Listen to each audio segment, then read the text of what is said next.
যত যাই কিছু করো না কেন পেটে খাবার না পড়লে কিন্তু দিন চলবে না। তাই সকালবেলাতে রান্নাঘরে এসে আগে ভাত বসিয়ে দিলাম, আর ঘাটকোল পাতাটা সিদ্ধ বসিয়ে দিলাম, জলটাকে ঝরিয়ে নিব। আর আজকে ব্রেকফাস্টে খেয়েছিলাম তড়কা রুটি ডিম সিদ্ধ। So hello everyone, you are watching Sanchari Gharoi blog. চলো তাহলে আজকে ব্লগটা শুরু করা যাক। সব কিছুর মধ্যেই কিন্তু ঘরটাকে আগে ক্লিন করে নিলাম, আর এদিকে পাতা বাটাটা করে নিয়ে স্নান করে পুজো সেরে নিলাম। যেহেতু এটা বৃহস্পতিবারের ভিডিও, তার জন্য লক্ষ্মীর ঘট পাটার ব্লগটা এর মধ্যে ইনক্লুডেড আছে। ওং বিশ্বরূপস্য ভাজ্যাস্য পদ্মে পদ্মালয় শুভে সর্বত্র পাহিমাং দেবী মহালক্ষ্মী নমস্তুতে। এবার যাব আমি রান্নাঘরে। তার আগে চুলটাকে আঁচড়ে নিলাম। আর এই যে মুখের মধ্যে একটা ধ্যাপকা পাড়া ব্রণ বেরিয়েছে, ভীষণই বিরক্তিকর। গপমিরের ঠেকের চণ্ডীমঙ্গল শুনতে শুনতে রান্নাবান্নাটা সেরে ফেলছি।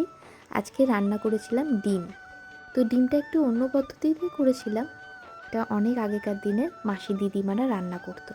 তো আমার এভাবে ডিম রান্না করে খেতে বেশ ভালোই লাগে। ডিমের মধ্যে বেশ ভালো মশলা ঢোকে, আমারও খেতে বেশ ভালো লাগে। না সেদ্ধ না ভাজা, বেশ আলাদাই স্বাদ এর মধ্যে।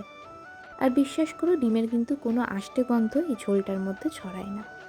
এই ফাঁকেই আমি লঙ্কা থেকে লঙ্কার বোটাগুলো ছাড়িয়ে নিলাম। এই যে আমার ডিমের ঝোলও রেডি হয়ে গিয়েছে।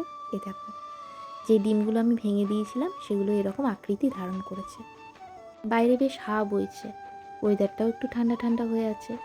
তাই দেখলাম সব যখন কাজকর্ম সারা হয়ে গেছে তখন আমি একটু চকলেটই খাই বাইরে দাঁড়িয়ে। এরপরে উপর থেকে জামা কাপড় তুলে নিয়ে আসলাম, সেগুলোকে ভাঁজ করে রাখছি। আমার হাজব্যান্ড মানে কিয়ানের হলে পরে একসাথে খাওয়া দাওয়াটা সারবো, তাই ঘরের মধ্যে অপেক্ষা করছিলাম। ও আসলো তো খাওয়া দাওয়া করতে গেলাম।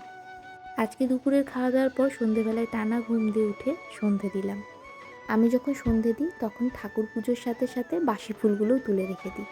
আর আজকে কি মনে হলো একটু রিলস বানাই, তাই একটু সন্ধেবেলার পরে একটু সাজুগুজু করছিলাম।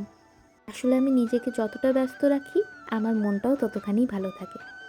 চলো আজকের ভিডিওটা এইটুকুনি, বাকি ভিডিও তোমাদের সাথে পরের রিলসে শেয়ার করব। টাটা।